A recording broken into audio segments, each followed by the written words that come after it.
chapter 2. And now, you priests, this warning is for you. If you do not listen, and if you do not resolve to honor my name, says the Lord Almighty, I will send a curse on you, and I will curse your blessings. Yes, I have already cursed them, because you have not resolved to honor me. Because of you, I will rebuke your descendants. I will smear on your faces the dung from your festival sacrifices, and you will be carried off with it.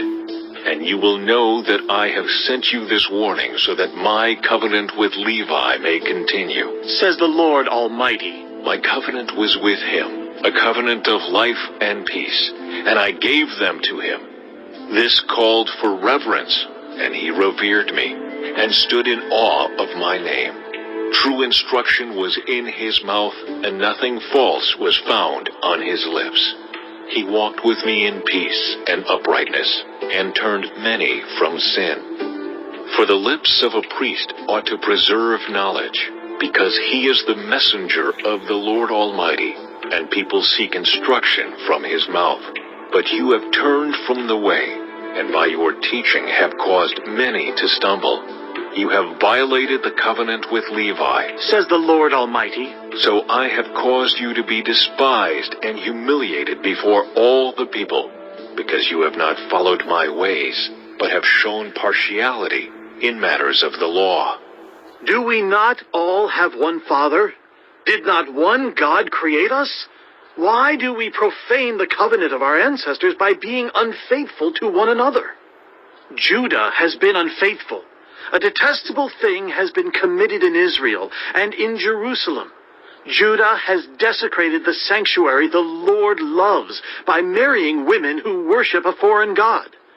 As for the man who does this, whoever he may be, may the Lord remove him from the tents of Jacob, even though he brings an offering to the Lord Almighty.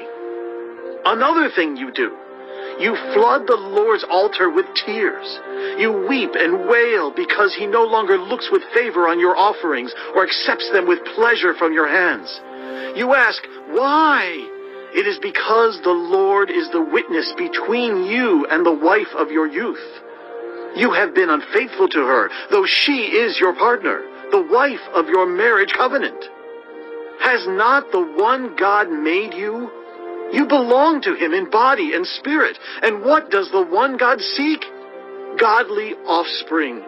So be on your guard, and do not be unfaithful to the wife of your youth.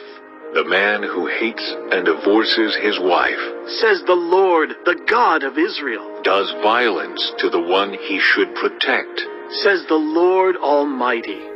So be on your guard, and do not be unfaithful. You have wearied the Lord with your words. How have we wearied him? You ask? By saying, all who do evil are good in the eyes of the Lord, and he is pleased with them. Or, where is the God of justice?